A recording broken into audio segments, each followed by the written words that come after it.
साल है और मेरे परिवार में मेरी पत्नी और 3 बच्चे हैं। मुझे घर से लंबे समय तक दूर रहना अच्छा नहीं लगता, लेकिन नौकरी की मजबूरी के चलते मुझे कई बार अलग अलग शहरों में जाना पड़ता है। हालांकि मैं अपनी मर्जी से खुद शहर चुन लेता हूँ।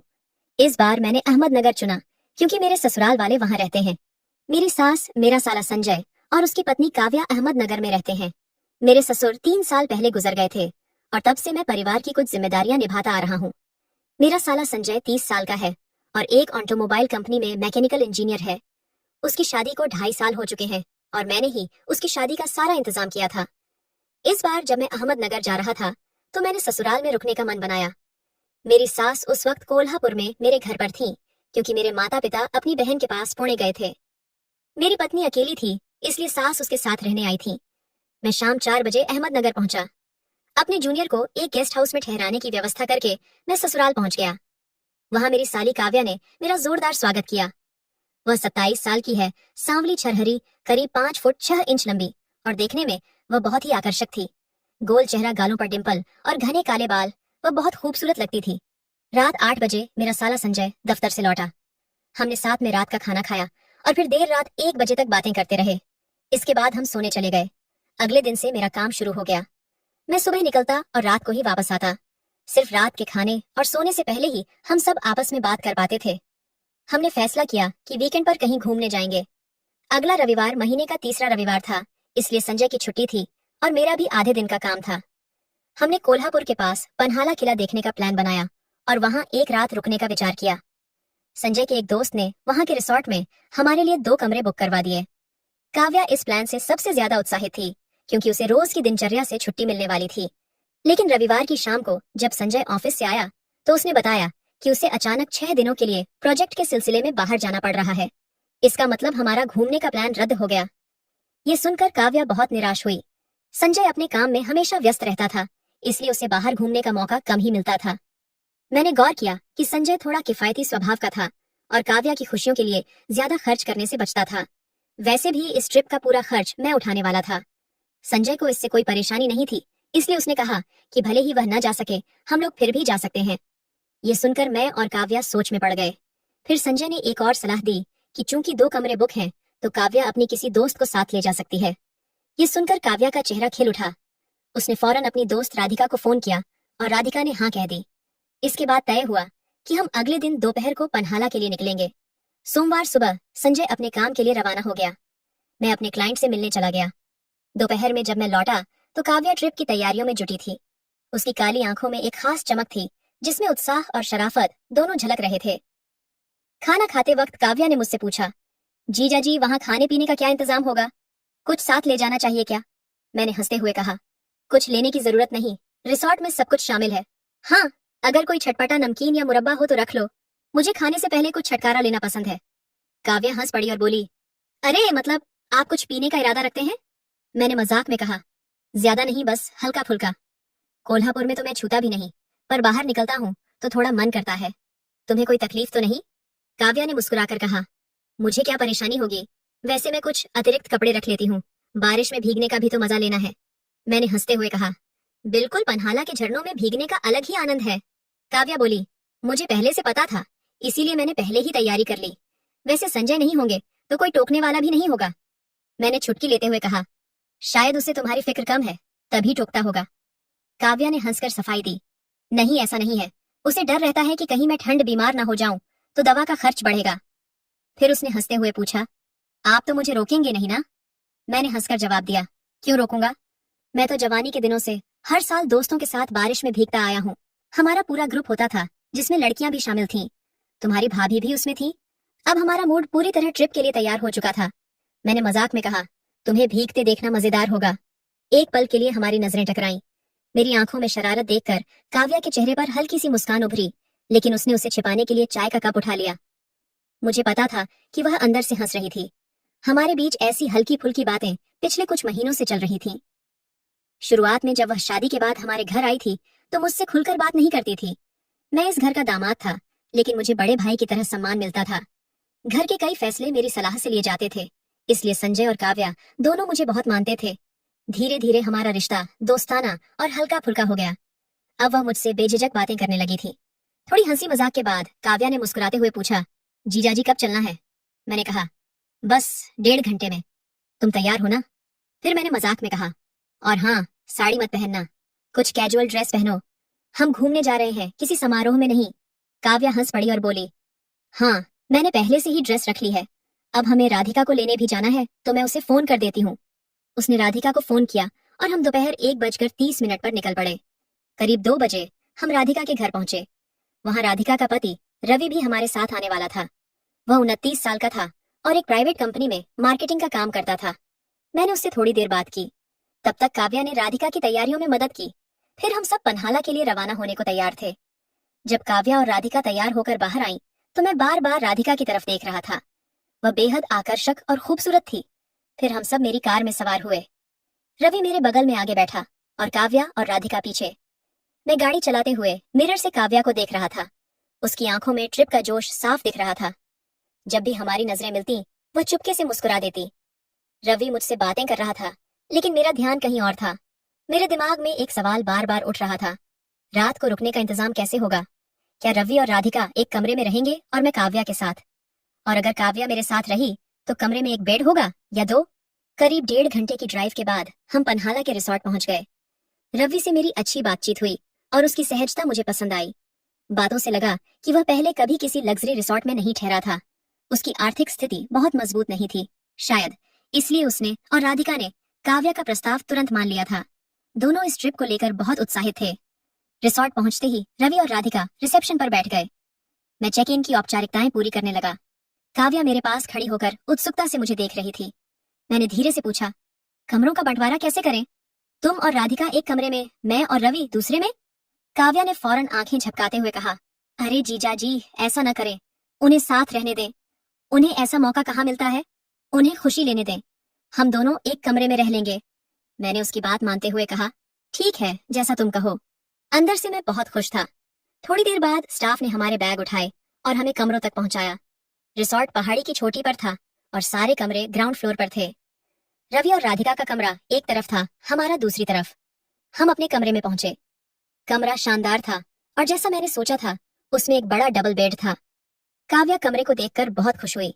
मैंने दक्षिण की खिड़की का पर्दा हटाया और उसे खोल दिया। बाहर से ठंडी हवा का झोंका आया, जिससे मन तरोताजा हो गया। खिड़की से बाहर एक छोटी बालकनी थी। मैंने उसका दरवाजा खोला और काव्या फौरन वहां चली गई। मैं भी उसके पीछे गया। बालकनी से पन्हाला की हरी भरी वादियां दिख रही थीं। हल्के बादल छाए थे, बारिश नहीं हो रही थी, लेकिन मौसम बेहद सुहाना था। पेड़ों की हरियाली और दूर तक फैली पहाड़ियां मनमोहक थीं।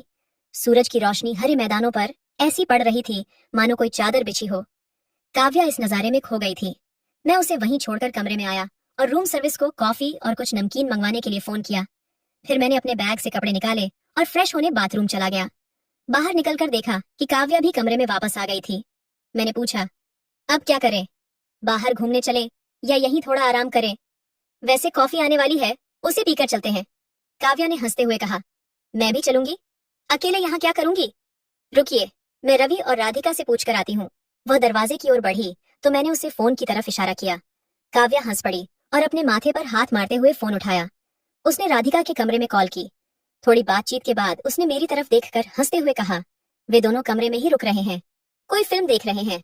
हम दोनों एक दूसरे को देखकर मुस्कुरा दिए। तभी दरवाजे पर खटखट हुई। मैंने खोला तो स्टाफ कॉफी लेकर आया था।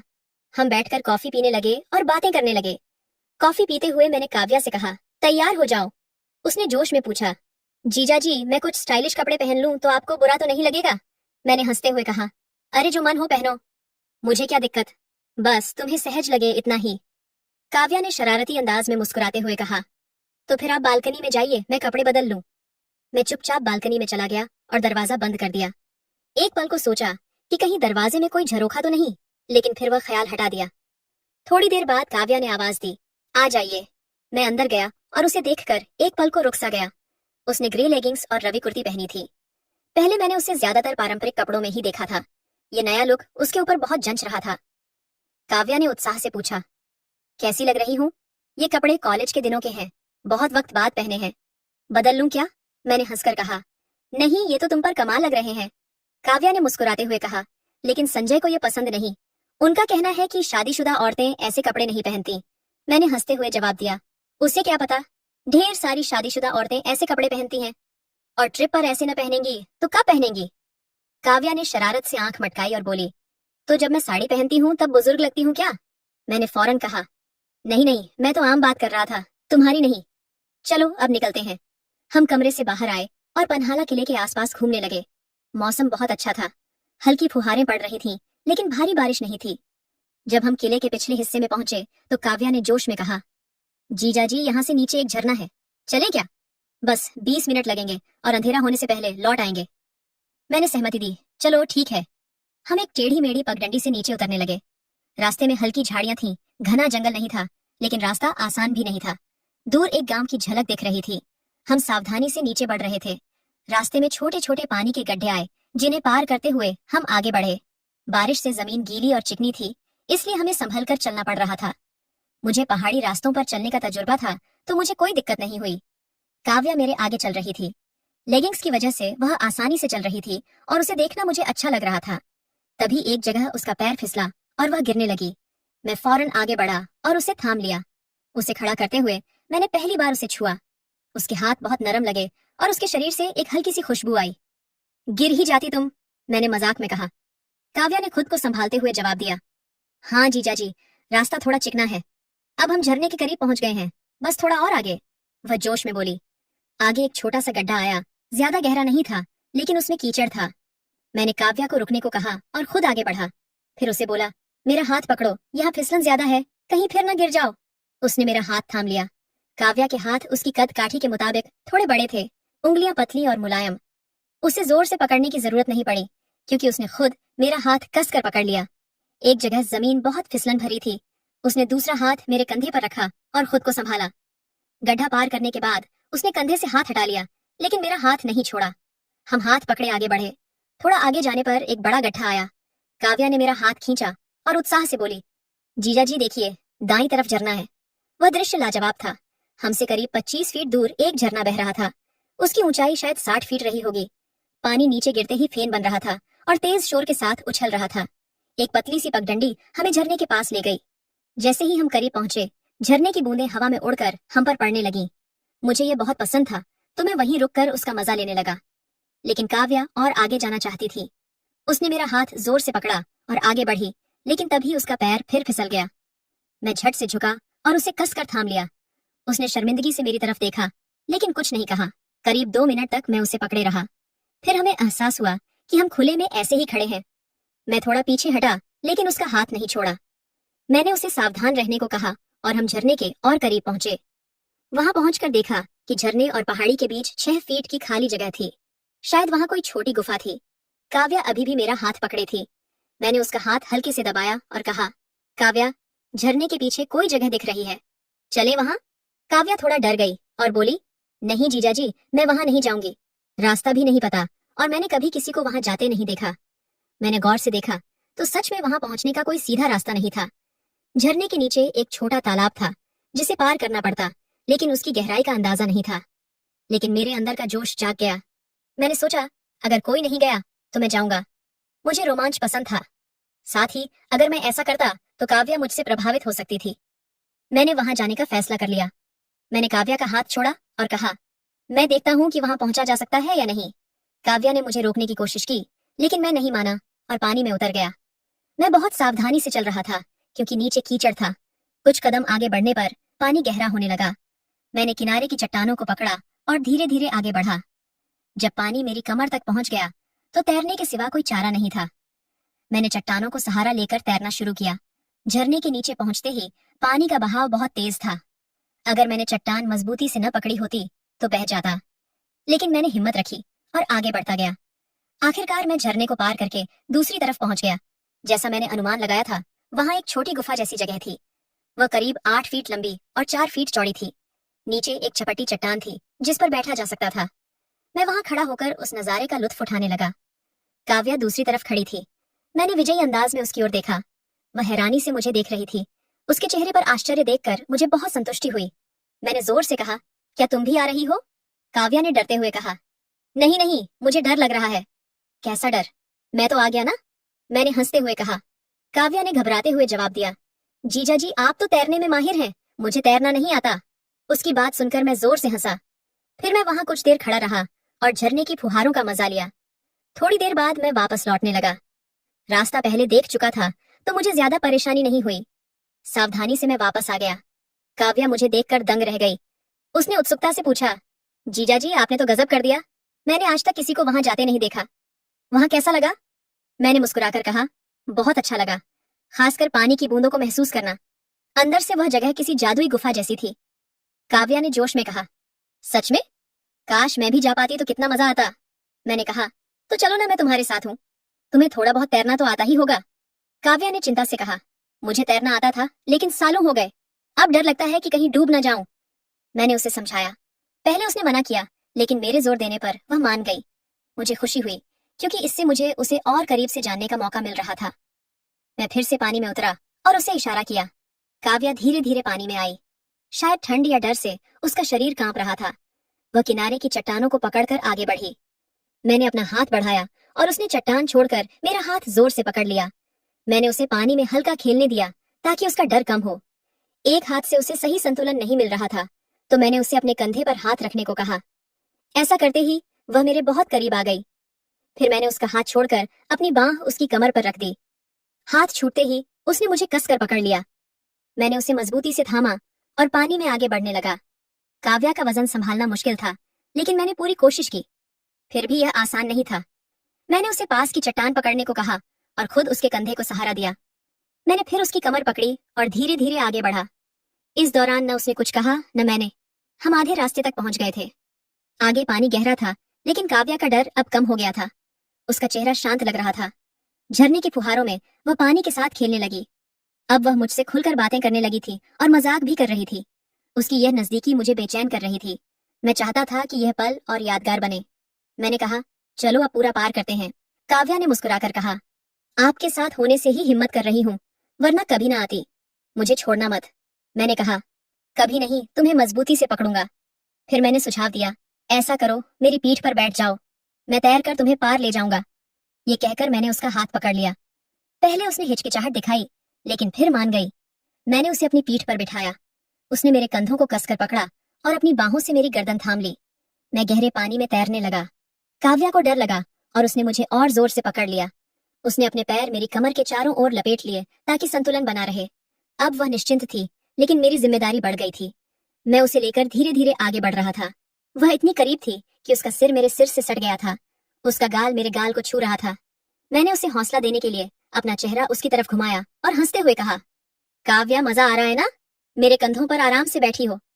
काव्या हंस पड़ी और बोली, जीजा जी आप बहुत भले हैं। इतना कहकर उसने अचानक मेरा गाल पकड़कर हल्के से चिकोटी काट ली। मैं एक पल को चौंक गया। उसका यह शरारतीपन मुझे बहुत पसंद आया। मैंने अपना चेहरा थोड़ा और उसकी तरफ घुमाया ताकि उसका गाल और करीब महसूस हो, लेकिन उसने फिर से मेरे गाल पर चिकोटी काट दी। जवाब में मैंने भी हल्के से अपना गाल उसके गाल से रगड़ दिया। वह हंस पड़ी और फिर हम झरने के पीछे पहुंच गए। झरने के पीछे की चट्टान पर पहुंचते ही काव्या मेरी पीठ से उतरी और पत्थर पर बैठ गई।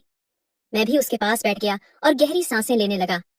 हम इतने करीब थे कि हमारे कंधे आपस में छू रहे थे, लेकिन काव्या उस खूबसूरत नजारे में खोई थी। शायद इसलिए उसे हमारी नजदीकी का एहसास नहीं हुआ। मैं यह दृश्य पहले देख चुका था तो मेरा ध्यान उस पर नहीं था। मेरी नजरें काव्या पर टिकी थीं। उसका चेहरा गीला था और उसके भूरे बाल चेहरे पर बिखरे हुए थे। वह इस पल में और भी सुंदर लग रही थी। मैं उसे एकटक देखने लगा। शायद उसने मेरी नजरों का ताप महसूस किया क्योंकि उसने धीरे से मेरा चेहरा अपनी ओर घुमाया। उसकी आंखों में मेरे लिए सम्मान, आत्मीयता और शायद हल्का सा आकर्षण भी था। हमारी नजरें मिली तो वह हल्के से मुस्कुराई। मैं भी उसे देखता रहा। करीब 2 मिनट तक हम एक दूसरे को देखते रहे। फिर वह शर्मा गई और नजरें झुका लीं। हम कुछ देर तक पास पास बैठे रहे। दोनों अपनी अपनी ख्यालों में डूबे थे। मैं सोच रहा था कि काव्या अब मुझसे बहुत खुल गई है।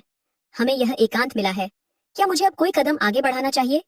कल रात कमरे में भी जब हम अकेले थे तो मेरे मन में कुछ करने का विचार आया था। अब उसकी यह करीबी मुझे बेचैन कर रही थी। उसके हाव भाव से लग रहा था कि वह भी इसे पसंद कर रही थी, वरना उसने मेरे गाल पर चिकोटी क्यों काटी? अब जब यह मौका मिला है तो क्या इसे यूं ही जाने दूं या फिर आगे और कुछ किया जाए? कमेंट में जरूर बताना दोस्तों। ये थी हमारी आज की नई कहानी। आपको यह कैसी लगी? अगर पसंद आई तो लाइक करें और दोस्तों के साथ शेयर करें। ऐसी ही रोचक कहानियों के लिए हमारे चैनल को सब्सक्राइब करें और नोटिफिकेशन ऑन रखें ताकि आप कोई कहानी मिस न करें। धन्यवाद।